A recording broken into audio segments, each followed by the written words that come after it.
Alright, my name is Riko, and this is my AGDQ 2018 submission video for Crash Bandicoot N Sane Trilogy, Crash 3 Any %. So, the N Sane Trilogy is a remake of the first three Crash Bandicoot games that was released in June of this year. And as a remake completely from the ground up, all the code is different, so the game runs pretty differently from the original series. So, the goal of Crash 3 Any % is to gather all 25 crystals, defeat Dr. Neocortex, the main villain. So, at the beginning here, I'm going to talk to Crash's sister, Coco. This gives me the ability to play as her. That was a feature that was added to the N Sane Trilogy. You can play as Crash's sister in most levels in the game. So, what I did just there is called a quick switch. So, essentially, there are some levels that are exclusive to Coco and some that are exclusive to Crash. Generally, any level that has a vehicle that in the original game was ridden by said character. You want to switch between Crash and Coco when you enter these levels, because if you don't, so say if you try to enter this level, Orient Express, as Crash, this level is exclusive to Coco, and if you try to enter it as Crash, then there will be this animation where Crash falls on his face, and then Coco appears and enters the level herself. And that's about a 4-second long animation. Whereas if you enter the level as Coco, that animation doesn't play. And likewise, if you tried to enter it as Crash, when the level is done, you will exit the level as Coco and then immediately switch back to Crash, which is about another second. So it's just faster to switch between them. And it was discovered that if you open up a warp portal and run next to it, there's a bit of time before you can actually enter the portal, and if you switch between the characters during that time, then you will enter the level at the same time that you switch between them. So, at the beginning of the level, I entered as Coco, or I opened the portal as Crash, and then while the portal was loading, I switched to Coco, which saved the second it would normally take to switch between them. So that level was Orient Express. It's one of the many vehicle levels in the game. In that level, you ride on a tiger cub named Purah. It's a pretty auto-scroller kind of level. You hold the R1 or square or circle button, and you get a turbocharge, and then you move forward automatically, so you just weave left and right.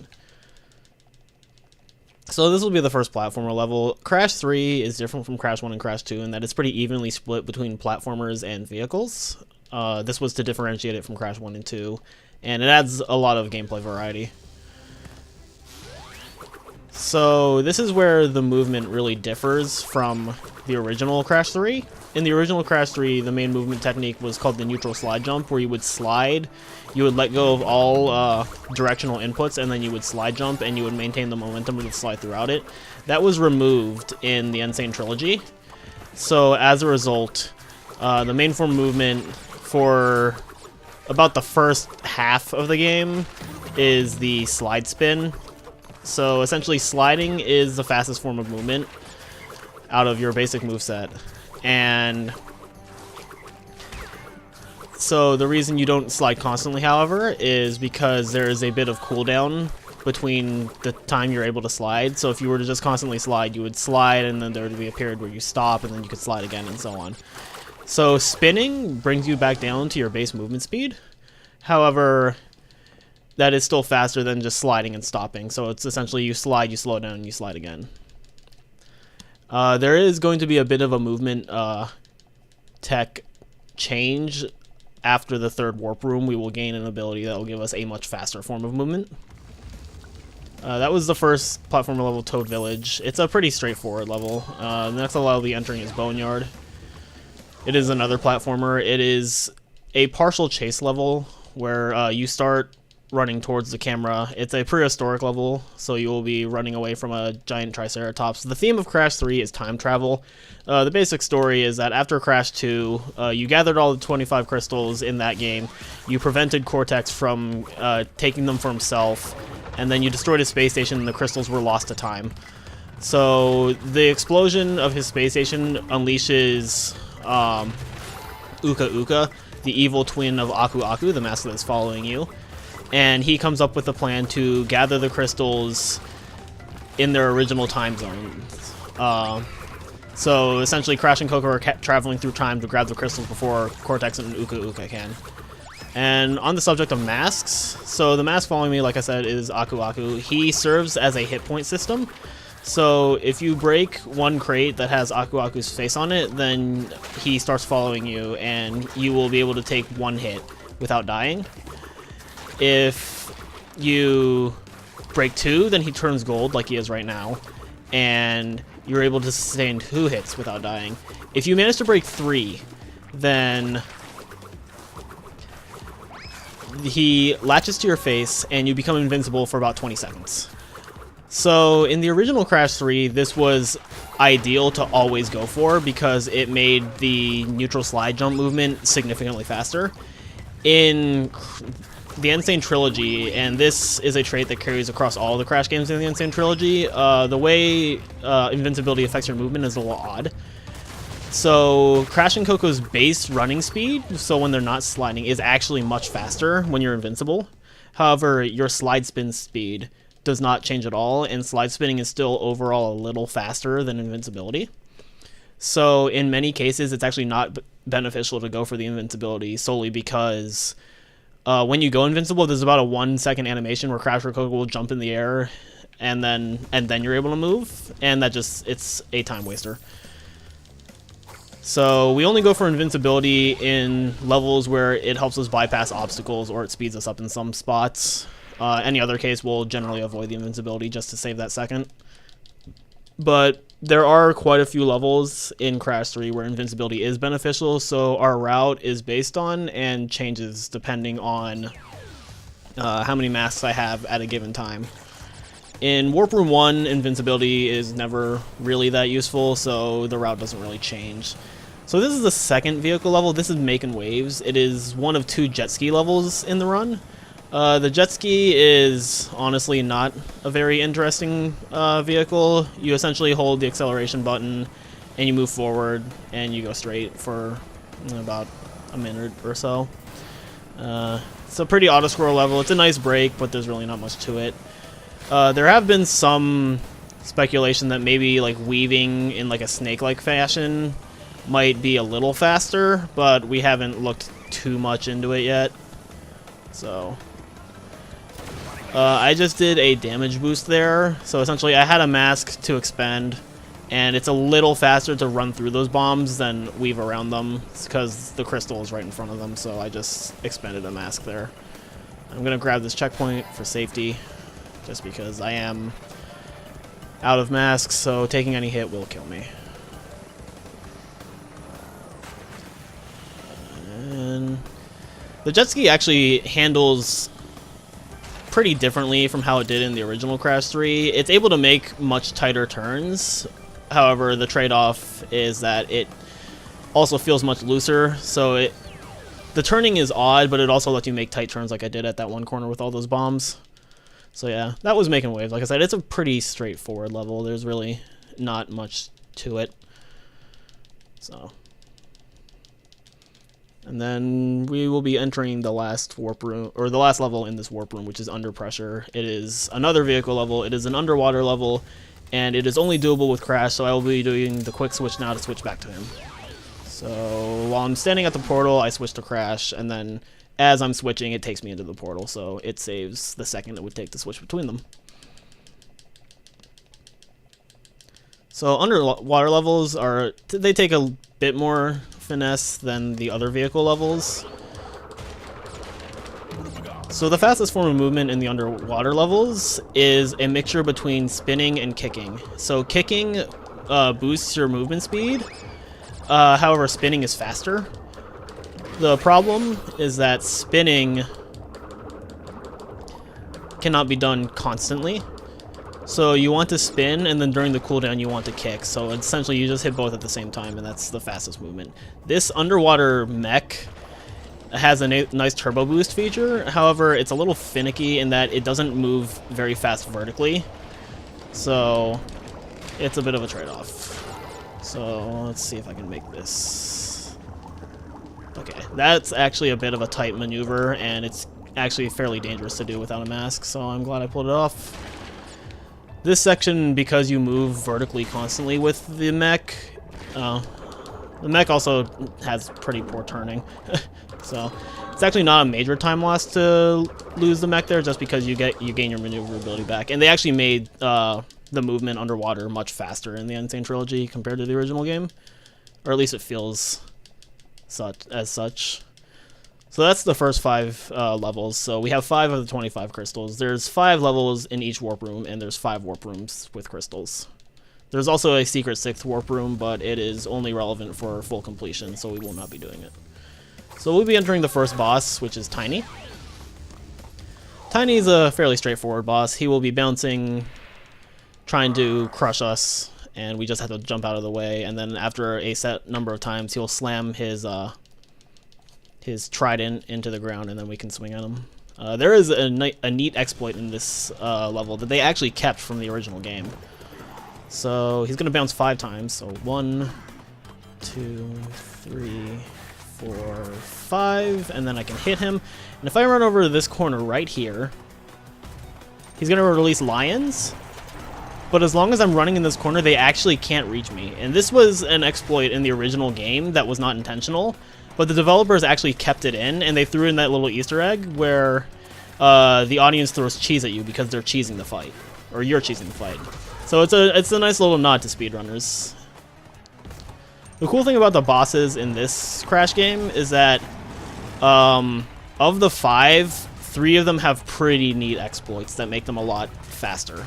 So it actually adds some depth to the boss fights, which is cool. 1, 2, 3, 4, 5, 6, 7.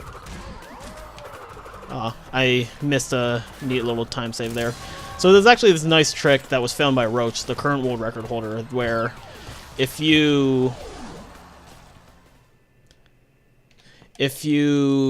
bounce on Tiny after you knock him down, you saw there that Crash did this little animation after I beat Tiny where he spun around and did a double peace sign. If you actually bounce on Tiny when that animation starts, you bounce off of him and the animation gets skipped. So it's just like a 1 to 2 second time save. It's not a major deal, but it is nice that it's there. And I just messed up the positioning a bit. So I have no masks, so I'm just going to go ahead and go into this level Hog Ride. This is one of 3 race levels. So in these levels you race on a motorcycle against other some of Cortex's minions, and you have to win the race to get the crystal. They're pretty straightforward. It's just a lot of maneuvering around cars. This one's actually a little tricky to get down. The one thing you can do is that if you hold the acceleration button on the light before the green light, then you can actually get a nice turbo boost, which is a time saver. So.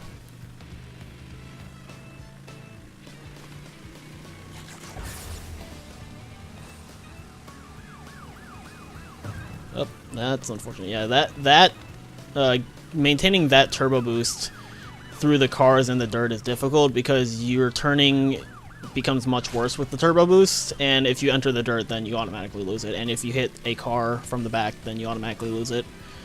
So it's actually a bit messy to get. I'm going to cut this corner here. I have to be careful though, because those police cars are a bit deceptive in how you can hit them, and if you hit them wrong, you just get stopped dead in your tracks. You could actually potentially lose a race over it. So for safety, I'm going to drop it here and then just grab this one. You can get to that turbo pad without dropping it, but it's a little riskier to do it that way, so I just didn't want to risk potentially messing it up. So.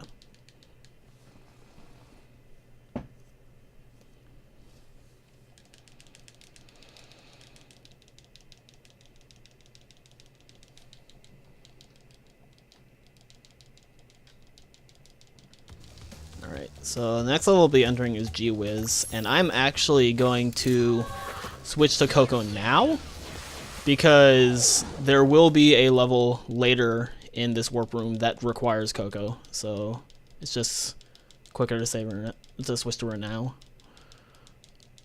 It doesn't really matter that much, but it's better to do it now and not forget. So, this is G-Wiz, it's the second medieval level. I'm going to be stocking up on masks in this level because I will be needing them for at least one other level in this warp room. It'll be nice to have them in 2, but there's one where it's pretty important to have 2 2 masks. So you can actually abuse the boundaries on the side to slide over holes that you normally should not be able to. But, like here, it's just very convenient to do that.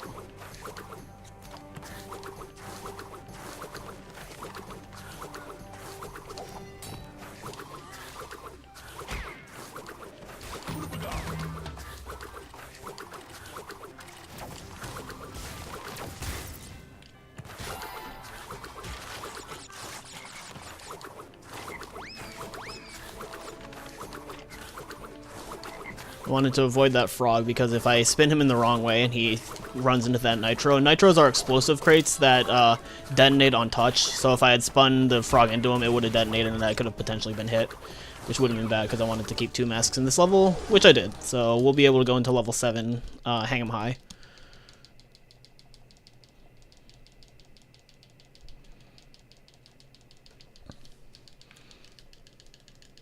So my PB in this game is, as it says there, is a 104.56. However, this is the time with loads. The loadless time is 51.27, which is the current 3rd place behind JHobz, who has a 51.16, and as I said before, Roach, who has a 48.40. He is pretty significantly far ahead of everybody else. He has been pushing Crash 3 NST much harder than many others. The reason we do loadless is because the time difference in terms of loads between different models of PS3s or PS4s is actually pretty significant. So, like, for example, I'm on the standard PS4, which has the slowest load times, and comparison, the fastest load times is the PS4 Pro, and it saves about 3 minutes over the standard PS4, and that's not even considering the potential of a solid-state drive. So I'm currently on a standard PS4 Pro, or standard PS4, but I plan on upgrading to a PS4 Pro very soon. Even it won't affect my run times, but it will. It's for sake of convenience, and for a marathon like GDQ, it would be better to run on PS4 Pros just for sake of time. So I actually plan on getting the PS4 Pro probably within a few weeks, actually. So the reason I wanted the invincibility in this level was those hangrails early on in the level. You actually move significantly faster when you have the invincibility. So it was it was seen there that when I had the invincibility, Coco was like blazing through them, but the moment I lost it, she slowed down dramatically. So that's why invincibility is pretty drastically important in the Hang 'em High. So the next level I'll be entering is Tomb Time, and the invincibility is nice here, but it's not as important as it is in Hang 'em High, because there will be opening and closing doors that can smash you, and some of them open on a timer. So if you go invincible, then the doors will remain open, so you don't have to wait on them. And there's actually a very minor thing in this level that makes Coco a little better than Crash. Is that if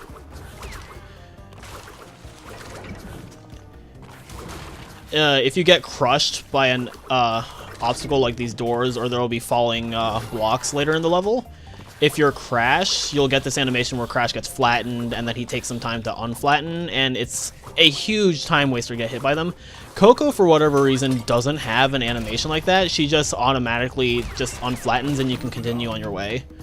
So on the off chance that I didn't get this invincibility, and as a result one of these doors flattened me, or one of the falling blocks flattened me, then it would actually just be faster to recover off of it with Coco. So there have been some patches of oil in this level. Oil is, in terms of mechanics, identical to ice in Crash 2, and they've got some odd properties in this game. If you slide on oil and you let go of your directional input, so you go neutral, and then you do a spin or a jump, you actually maintain your slide momentum throughout it. So the neutral slide spin and neutral slide jump that was possible in the original Crash Trilogy is actually possible on ice and oil.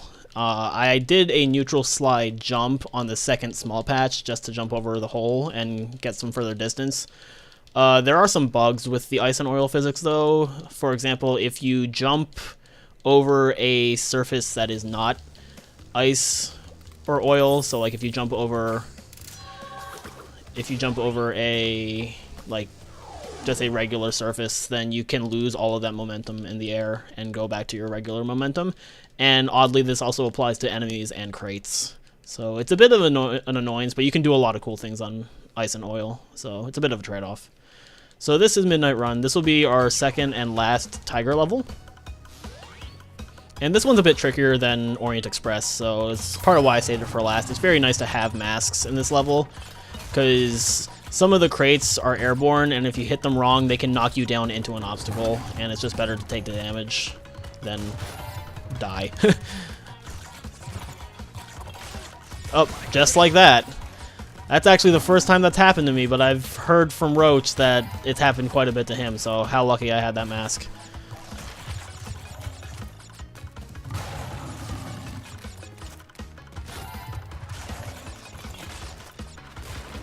Normally, on the planned route that Roach and I came up with together, Midnight Run's actually the first level in this warp room, but that's under the impression that we take masks from the first warp room, so the reason I did Hog Ride first was because I didn't want to risk that happening without a mask. Alright, so that's all of Warp Room 2. We'll be entering our second boss now, which is Dingodile, and the way the Dingodile fight works is that he has a giant flamethrower, and he surrounds himself in these giant ice crystals. And you have to make him shoot the crystals and destroy them, and then make an opening for you to run in and hit him. However, there is an exploit in this fight that makes all of that trivial, as I will be showing as we enter the fight. And this is another Easter egg that was carried over from the original Crash game.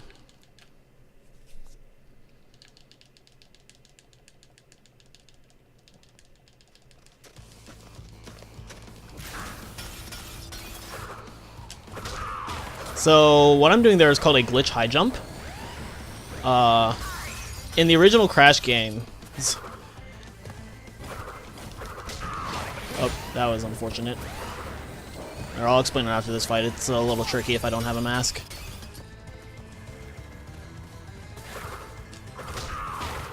So, in the original Crash games, Crash 2 and 3, if you do a crouching jump and you spin during the ascent, then you actually gain a bit more height than you would out of a normal crouch jump. And they actually kept this in the Sane Trilogy. And I believe it was added intentionally, because in one of the early demos of the Sane Trilogy, the glitch high jump actually was not there. And then a later video they released to promote the game, and then the final version itself has the glitch high jump in it. So it definitely feels like they did it intentionally. Again, I have no masks, so I'm going to enter a motorcycle level road crash. The reason for this, I guess I failed to mention with the first motorcycle level, is that the motorcycle levels actually take away all your masks from you. So it's just better to get them out of the way so you don't lose masks that you could find useful later.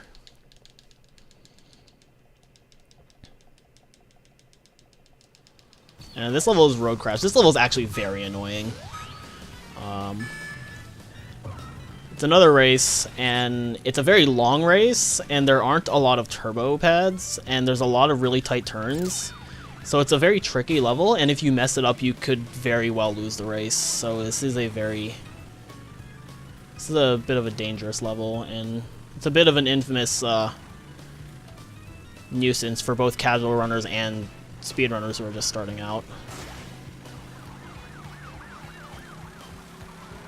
This level does make me appreciate the motorcycle having slightly tighter turns than in the original, because there are some turns that are either much harder or outright impossible in the original Crash 3 that you can actually pull off in this version. Oh, that's not what I wanted to do. Oh, that's a problem. I actually normally don't take that turbo pad because it usually rams me right into that guy. Oh, this guy's gonna do something similar. This is why this level is very annoying. If you don't get in front of these guys in the right time, it can be a huge nuisance. Anyway, this is going fairly well though, so let's hope it keeps up. I have to be careful there because I didn't want to hit that police car. Let's see where this goes. Okay, so hopefully we're okay now, but the race isn't over yet. This could still go south if I mess up. So this turn here is actually not possible as far as I know in the original. I believe there was a TAS of the Crash 3 original, and even the TASer couldn't do that turn in the original game, so that's where the tight turn actually comes really in handy. And that's Road Crash. That actually went really well. I'm very happy with that.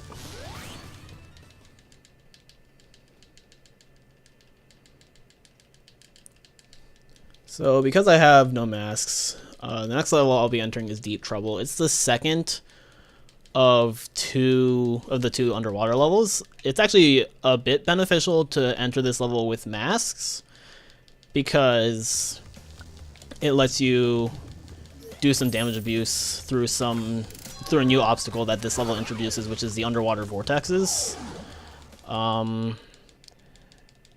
You don't have to wait on them if you can damage abuse through them. However, we didn't have any masks, so we'll just have to wait on them. And it's more beneficial to have masks in later levels. So, yeah. Ideally, after beating Dingodile, you enter this level before Road Crash, because you use all your masks in this level, so you don't have them for Road Crash anyway. But we didn't leave Dingodile with a mask, so that wasn't what I meant to do, but it's fine.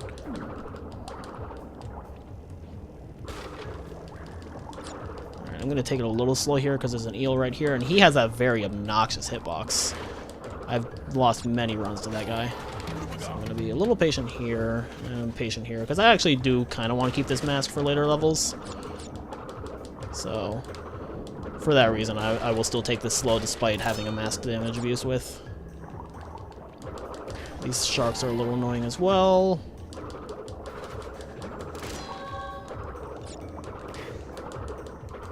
Oh, that was a very good cycle. And I'll wait this electricity thing out, and hopefully everything's okay now.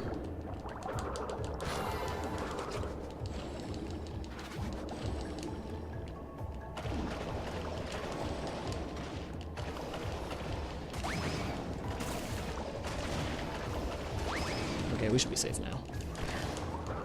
I just intentionally damage abused with the mech there to get through that fish very quickly. So that was a very good Deep Trouble.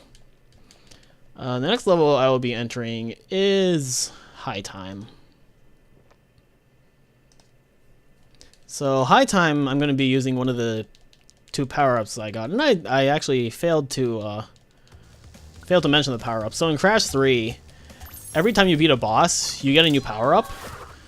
The power-up from Tiny is completely useless. It's a super body slam. So Crash can body slam where if he's in the air and he hits either circle or R1, he'll flop onto the ground. It's very slow. It has a lot of cooldown. It's very pointless in a speedrun. And if you ever see someone do it in an 90% speedrun, they probably did it on accident. However, the second one you get from Dingodile is called the double jump. And it's exactly what it sounds like. And it's actually very useful. So there's the double jump. It lets you make these ascents much quicker.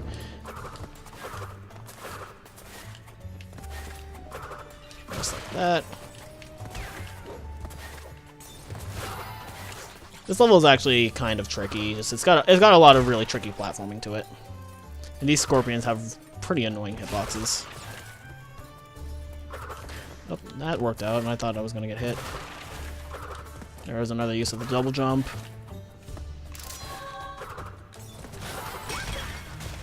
Oh, I didn't want to take that hit, but it should be fine. I'll just have to enter level 15 next. I want to have 2 masks going into level 11, just for some invincibility at the beginning of the level. And let's play it safe there. Oh, like I said, accidental body slam. Oh, that box got in my way, so I'm gonna miss this carpet here. That's alright though.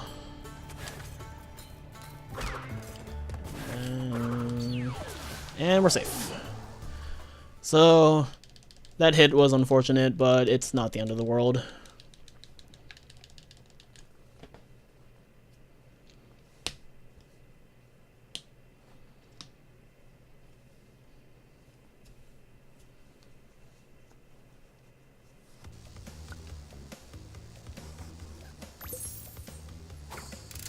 So now we'll be entering level 15. This is Doubleheader. It is the last of the medieval levels. And it is named after a new enemy they added into it, which is a giant with 2 heads. It swings giant sticks of turkey, I think, at you.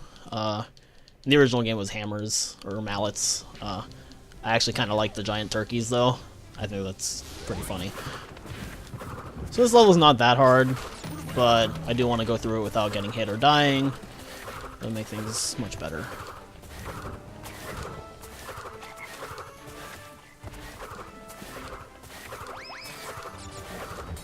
Again, I'm abusing the fact that I can use the scenery to slide over past those holes.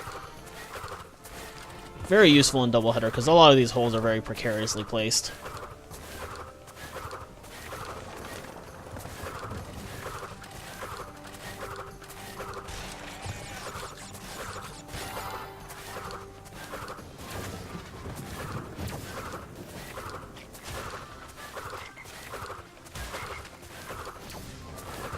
So the funny thing is that the beams those wizards fire you can actually spin away.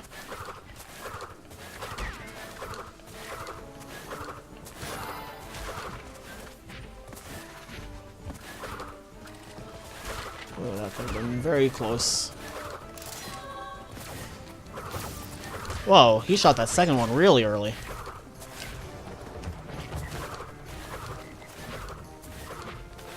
There, I used the side to just go right past that giant guy. Alright. So the last level in this warp room is Dynamite, and I wanted to keep 2 masks for this level, and I also want to take 1 mask out, because the mask will be vital for the next fight, Entropy.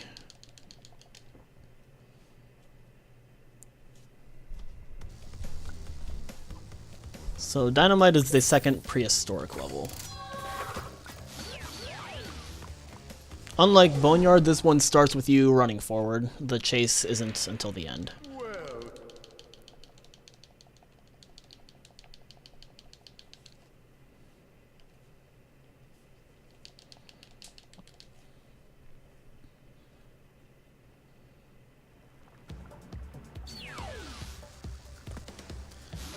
So I'm going to grab this mask for the invincibility.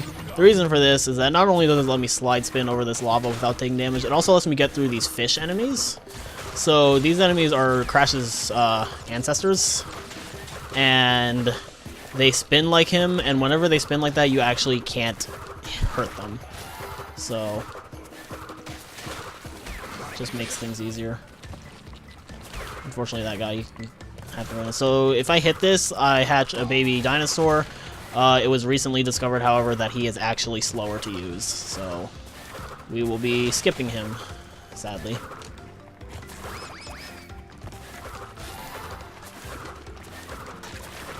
He's a cool little guy, though.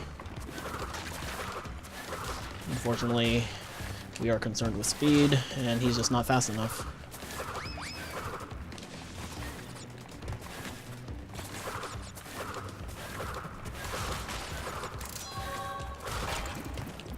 Okay, there we go. That was just a bit of a safer way to do it, just because I do want to keep a mask going into Entropy.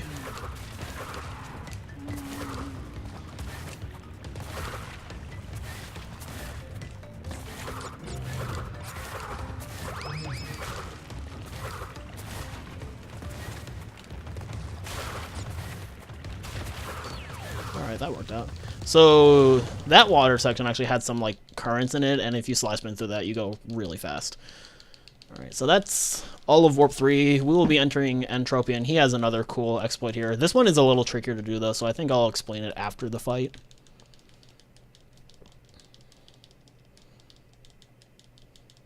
because it saves a lot of time if it's done correctly, but it also loses a lot of time if it's done incorrectly.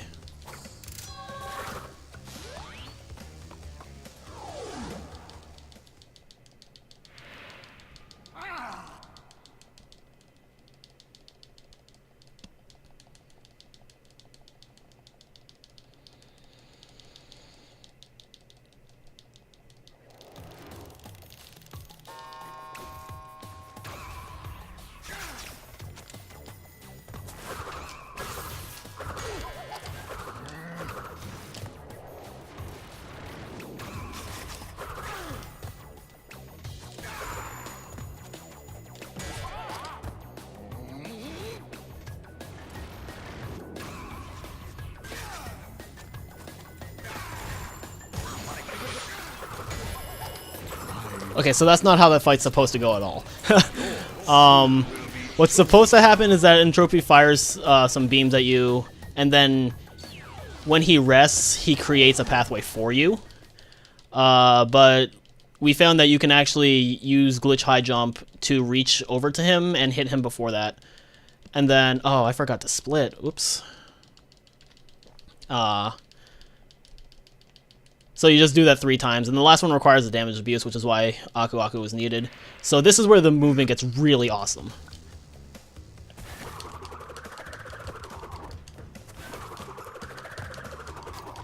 So that was a little glimpse of it. Entropy gives us the single best power-up in the game, which is the Death Tornado Spin. So essentially what it is that you can repeatedly hit square, which is your spin attack, and you will do a longer spin that also gives you the ability to glide. But a side effect it does, and this was discovered by a time trial runner whose YouTube username is Abdul the Arabic Guy. And he found, or at least he released a video where we discovered this tech, that if you do a slide spin, and during the slide spin you start the Death Tornado Spin. So if you do that, and you do the Death Tornado Spin, and then during the spin you do a very short hop, when you touch back onto the ground you get a gigantic momentum boost. And there are several names for this tech. There are 3 most commonly known ones. The first one is Abduling, just because it's named after Abdul, the guy who found it. Another very common one is the Turbo Tornado, which fittingly describes exactly what it does. You do the Death Tornado Spin and you get a turbo boost. The name that is used by several people, including myself, I was the one who coined the term, as well as Roach and JHobz and several other runners that I just can't remember off the top of my head. I decided to name it the Mock Tornado because it both describes what it does, and it's also a nice little nod to the Kirby series and Meta Knight. So anyway, I digress. We'll see more of the Mock Tornado later in the run. There are a couple levels where you can definitely make use of it. But anyway, this is Tell No Tales. This is the second jet ski level. It's just like Making Waves, except it's much longer and it's a lot more boring. So there's really not much to this level. It is essentially 3 minutes of holding the acceleration button. One thing though is that this crystal right here is absolutely annoying. It is really poorly placed right in front of that bomb, and it's you have to slow down to get it. It's very annoying. It's probably the single most annoying crystal in the entire Sane Trilogy.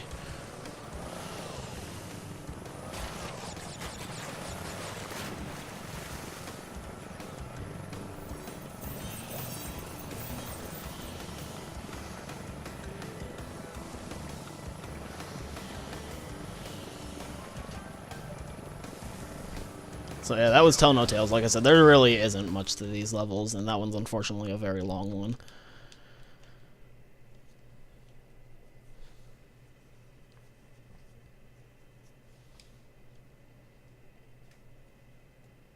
So the next level I'll be entering, because I have 2 masks, this warp room in particular is very dependent on masks, and the route changes dramatically depending on how many I have. So I left Tell No Tales with 2, so I will be entering level 19, Future Frenzy. This is personally one of my favorite levels. The Mock Tornado is very useful in this level, but only if you have invincibility for it. Otherwise, because it's a part side-scroller, and the Mock Tornado with invincibility lets you plow through a bunch of enemies, but without them you can't get through them as easily, so it's not as useful.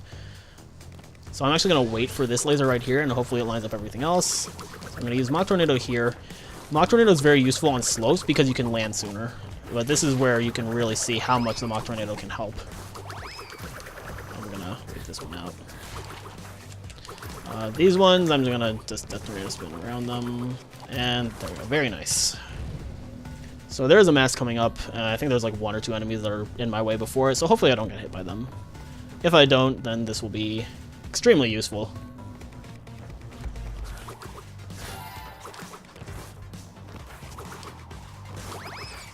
Yep, alright, so we should be good now.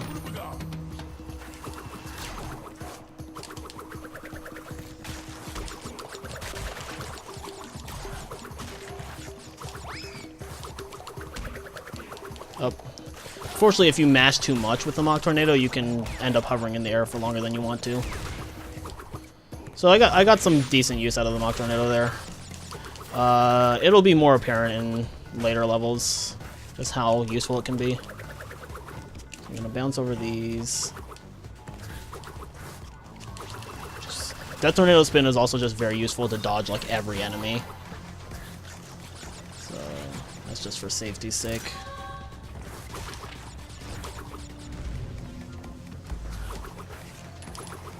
Like there. Oh, that's actually something I theorized but never actually got to do until right there. So those little green spinning wheels on the ground force you into an automatic Death Tornado Spin. And I theorized, well, if I could slide spin onto it and then like let go of the spin and then just like slow down the mashing, I could land and then use a Mach Tornado Spin at the end. And it turns out it works, so it's pretty great. So that's another nice use of Mach Tornado towards the end of the level. Alright. So the next level I'll be entering is Tomb Waiter. This level is pretty notorious in original Crash 3 speedruns. The gimmick of this level is that there is constant rising and falling water, and you can't go into it while it's risen, otherwise you will drown. Invincibility is useful here because it forces the cycles to stay down, so the water will never rise. However, it's also very dangerous because the moment the invincibility ends, it'll start rising again. So, oh, that's not what I wanted to do. I wanted to get a Mach Tornado there. That's unfortunate. I'm just gonna Death Tornado that for safety. Alright. So this... I'm gonna be safe, and I'm just gonna wait here, just because I messed up that beginning portion. And the water in this game is far more unforgiving than it was in the original. Oh, that was bad. Well, I would have had to wait that out anyway, so it's fine.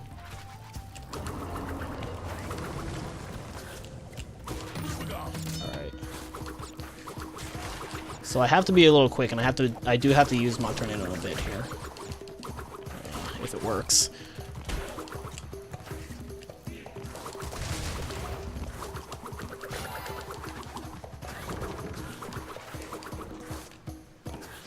Like there, like the moment the invincibility ended, the water started rising, and that's why it can be so dangerous.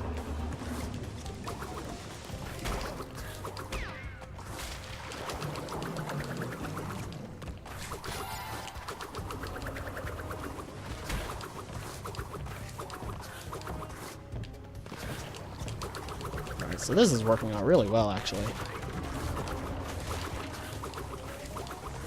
I could Mach Tornado there, but it's very, very dangerous to do so, so...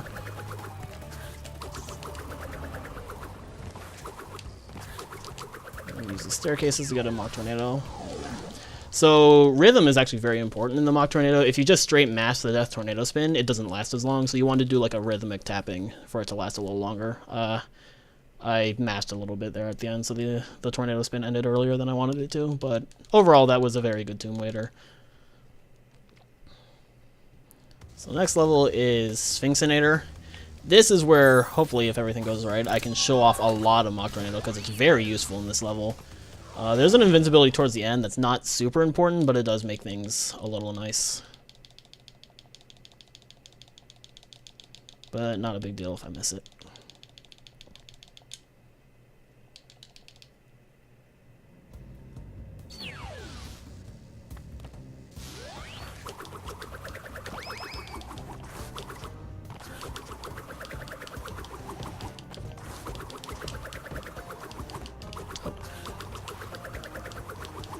Sometimes you just get stuck in a glide anyway. It's unfortunate.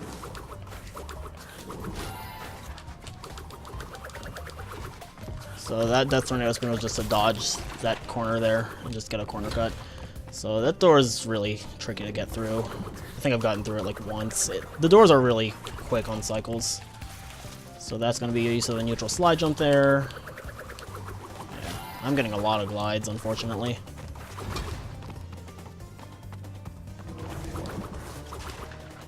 Just jump around these.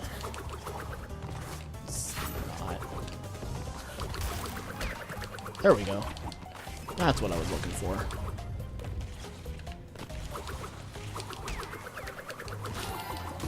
Alright, so let's hope this works out. Oh no, I fell. Oh, that's unfortunate, but that's not a big deal. Thankfully, it was right next to this checkpoint. So, the idea is that you have the invincibility, and then you use the Death Tornado Spin to make these jumps, and then you can make a door cycle at the end, but it didn't work out like that, so we're just gonna have to wait it out.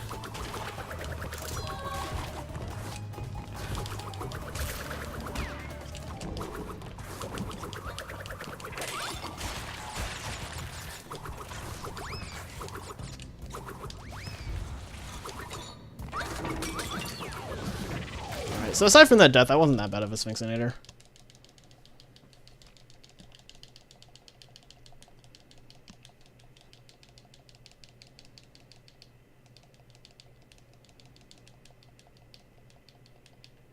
Maybe it was like a 10-second time loss, I would say. Alright, so one more level in this warp room, and it's another vehicle level. This is Bye Bye Blimps. It'll be the first of 2 plane levels. And there's actually a bit of a method to these. The goal of them is essentially there are 5 to 7 flying objects you need to shoot down with your plane. So actually, first off, I'm going to switch to inverted controls. That's just a personal preference of mine. The original Crash games use inverted controls. So I'm actually going to swerve over to this one right here. And then get this one right here. So yeah. Bye Bye Blimps is thankfully very straightforward. You destroy these 7 blimps, and unlike the later one, these blimps do not move. So they're very easy to shoot down. I will say, out of all of the vehicle levels in Sane Trilogy Crash 3, this one might actually be my favorite. I feel like they improved it dramatically over the original game. Where the plane in the original Crash 3 is honestly one of my least favorite, but it's very nice in the Insane Trilogy. So it's a very quick level. It's very straightforward. So that's all the levels in Warp Room 4. We will be entering the boss Engine, and he is the only boss in this game where you actually play as Coco. So that's actually why I played as Coco through this entire warp room, is that I would have had to switch to her for the boss fight anyway. One thing to note for Bye Bye Blimps is that it takes away your masks. That's why I saved it for last. And that's why it actually wasn't that big of a deal that I died in Sphinxinator and lost my masks. Engine also takes your masks from you because it's a fight similar to the one in Bye Bye Blimps where you shoot at his giant machine and destroy his pieces. So there's 2 phases of this boss fight. The first phase has 5 hit points, the second phase has 7. So essentially, I have to hit each of his pieces a certain number of times. The center one is like the easiest one to get. And then his shoulders open sporadically.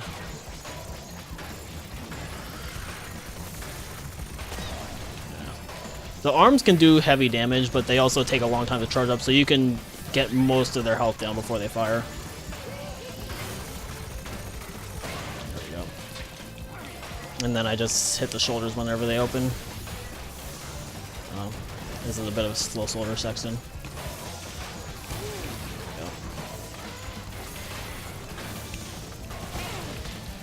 There we go. So that's the first phase. Second phase is a little trickier.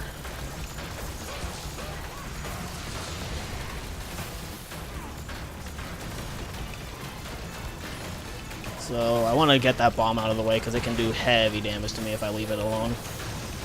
But it's also not enough to kill me, so I'm actually just going to kind of ignore it now. Oh, yep, I just took heavy damage. Oh well, it's not a big deal. I'm still pretty safe. So I just need to get rid of these 4 rocket launchers now. I believe the way they open is random, so this is just me reacting to which ones open and which ones don't. That second one's staying closed quite a bit. Oh, never mind, I got it. That worked out really well.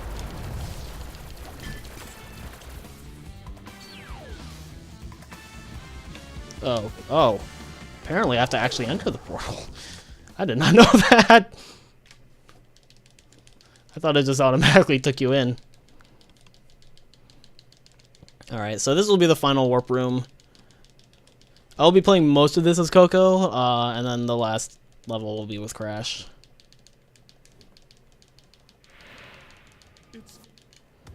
Alright, so another use of Mach Tornado here. And I'll be entering Mad Bombers. Funnily enough, in the original Crash 3, Bye Bye Blimps was exclusive to Coco, and Mad Bombers was exclusive to Crash. And in the Sane Trilogy, you can play Mad Bombers as either, but you can only play Bye Bye Blimps as Coco. Very interesting. So this one also has a pattern to it. This one's a little trickier, so hopefully I get it. I go for this one to the right first. And it was destroyed, so now I go for this one.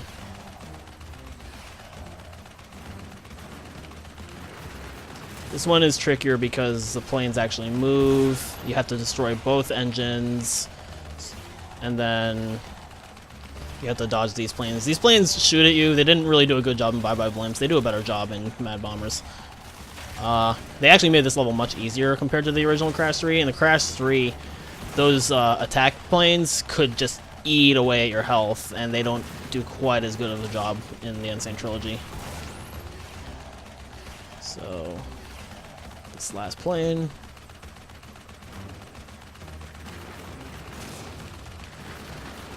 And we're good. That was a pretty solid Mad Bombers.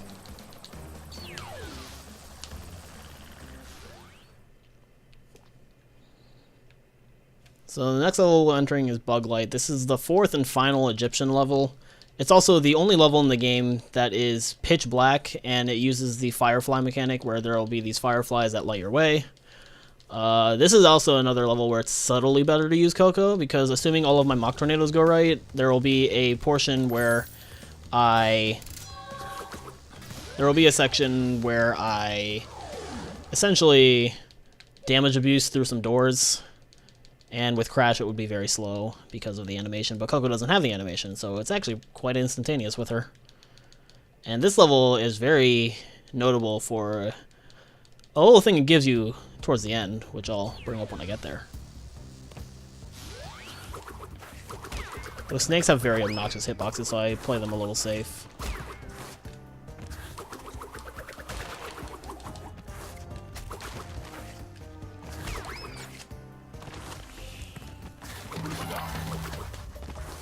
I dropped the spin there. Oops. Oh, I dropped it there too. I missed it. This was the door I wanted the damage abuse on, but I got stuck in the glide. Mach Tornado can be a little finicky sometimes and tricky to execute consistently, but it is very useful when it works.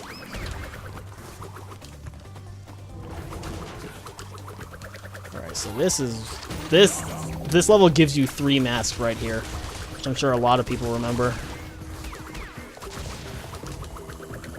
Yep, there we go. I got stuck in the glide again. Thankfully it's not happening again. Oh, there we go. Oh, that's unfortunate. It means I won't have invincibility and Gone tomorrow. There's only one more mask in this route. Unfortunately, it would have been very nice to have an invincibility and Gone tomorrow, but I think that's the only invincibility I missed. So that's actually pretty solid. Unfortunately, I won't be able to use Mach Tornado as much as I would have wanted to in Gone tomorrow. That was pretty alright.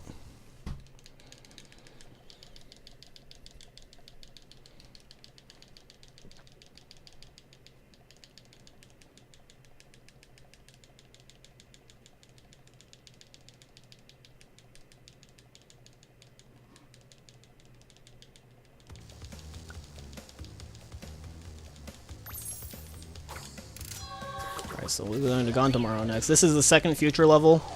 This one introduces giant robotic enemies that shoot missiles at you. They're the reason the invincibility would have been nice, because then I could just Mach Tornado right through them. Unfortunately, I'm going to have to Death Tornado spin around them. Bit of a shame.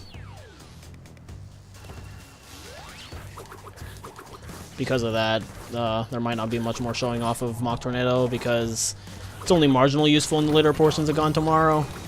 And then in the last platforming level, Flaming Passion, it's hardly useful at all just because of the way the level's designed.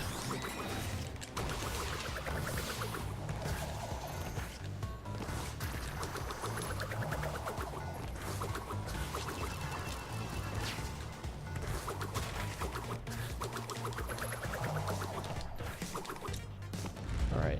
There might be one more section up here where I might be able to pull off the Mach Tornado if I'm lucky.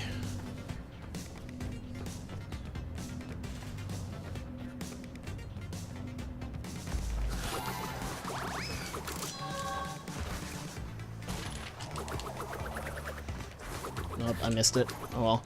If I had done it, I would have hit that obstacle right there, so it wasn't worth anyway.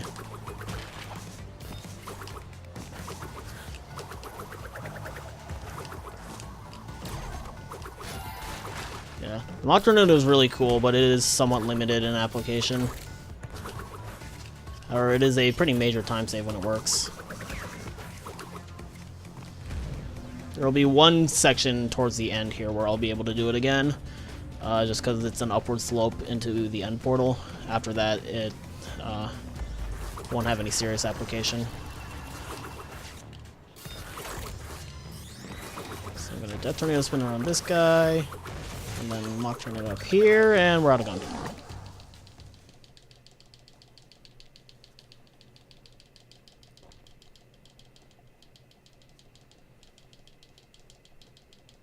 So we have 2 levels left.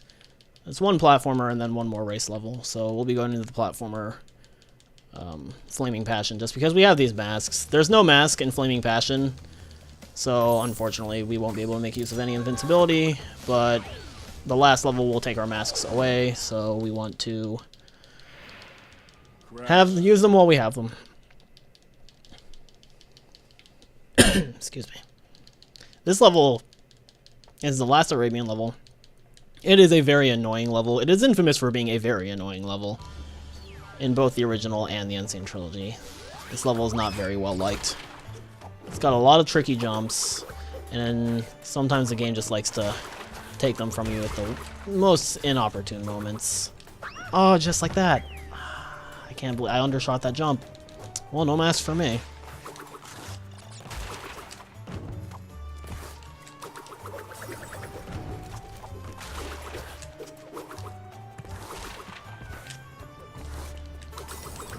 Death Tornado spin is very useful in this level, though.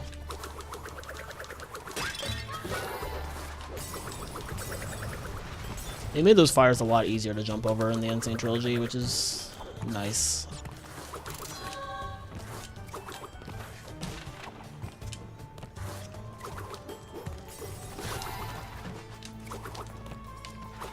Oh, wow. This level, it likes to do things like that.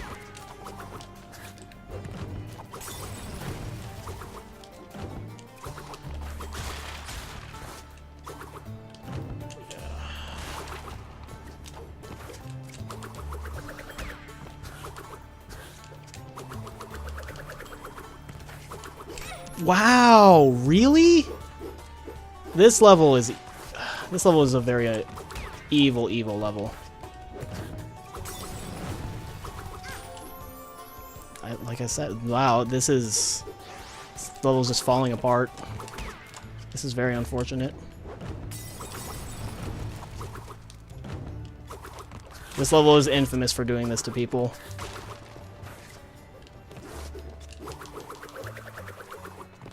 Unfortunate is that one of those deaths was right next to a checkpoint.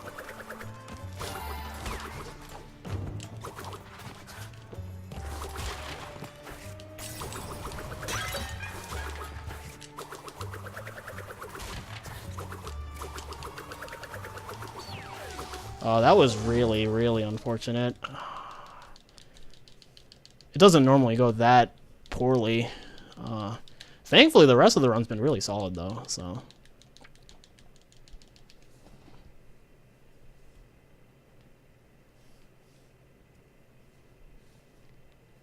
That was a very huge time lost in Flaming Passion, though. So we got one more level. It's a race level, so I have to switch back to Crash now. And the last fight will also require Crash, so that's all we'll see of Coco, unfortunately. But this is Orange Asphalt. This is the final race level, and honestly, it is much more lenient than Road Crash, to the point that some people speculate that they might have been switched in development of the original Crash 3, because this level is honestly so much easier than Road Crash. Road Crash, you make one or two mistakes, and like you could be done. Orange Asphalt, I could make all the mistakes in the world and still win by a pretty noticeable amount. The one noticeable change is that these police cars move now, but that's about it.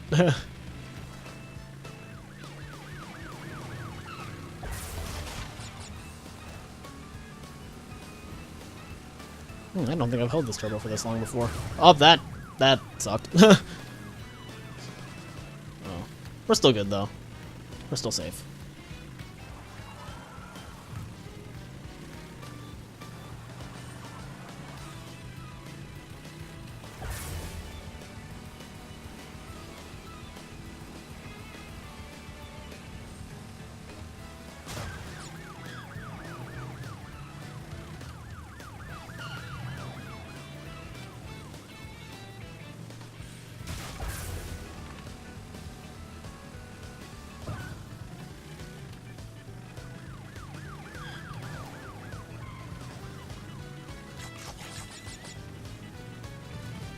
Oh boy.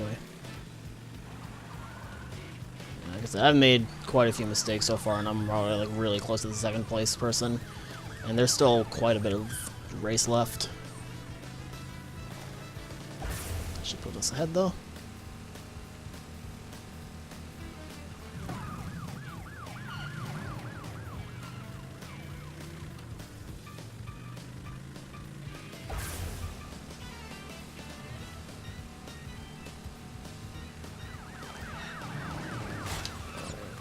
Be a little careful there. Alright. Pretty solid. So, all we have left is the boss fight with Cortex. From this screen, I believe he's like a 2.5 to 3 minute fight. So, unfortunately, that Flaming Passion fiasco was really unfortunate, but overall, we'll still get a really solid time here.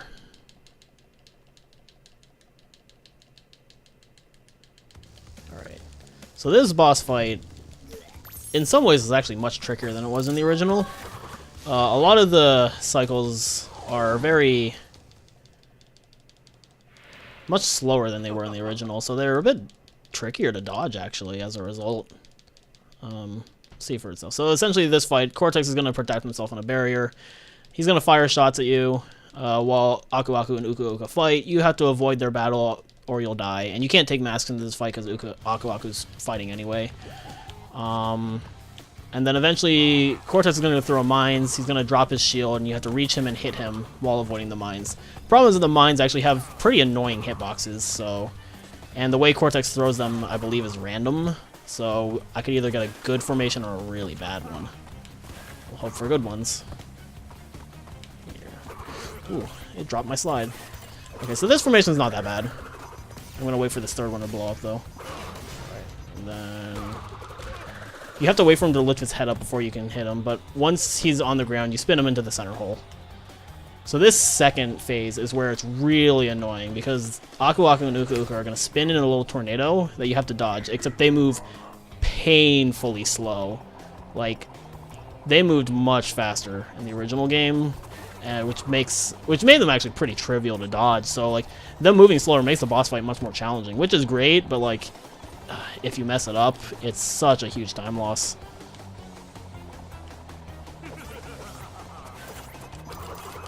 Okay, that was a really good formation. So, there we go. And one more phase. So this last phase, Aku Aku and Uka Uka are going to create explosions conveniently right where you are, so you have to lure them into a spot and then dodge it.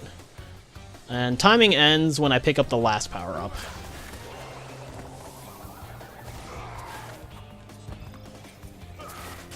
Or actually, timing ends when I pick up the power-up and then exit the level in a portal. My mistake. Because you actually do have to exit the boss fight now. Wow, these were very generous mine placements. Oh, not towards the mine. Let's not do that. There we go. That was solid. Very solid overall. Okay, so the moment Crash goes in, the run is done. Once the portal's up, time. So yeah, that Flaming Passion really sucked, but otherwise this was actually a very, very solid run. So, yeah. So that was Crash Bandicoot 3 any percent in Crash Bandicoot N Sane Trilogy. It is very interesting as a speed game. It is very different from the original Crash 3 to the point that really, aside from levels, I really don't think they're that similar at all.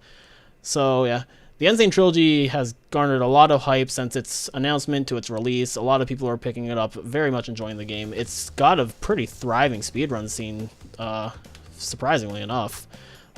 So I hope you all enjoyed this video. I hope you consider the N Sane Trilogy for AGDQ 2018, whatever category you decide to choose, and possibly the potential for a race for Crash 3 any percent, because there will be quite a few Crash 3 runners going. I plan on going, obviously, and I believe Roach is also going to submit, and there may be more. So anyway, I hope you enjoyed this, and I hope that you consider this for AGDQ 2018. I'm Riko, and thank you for watching.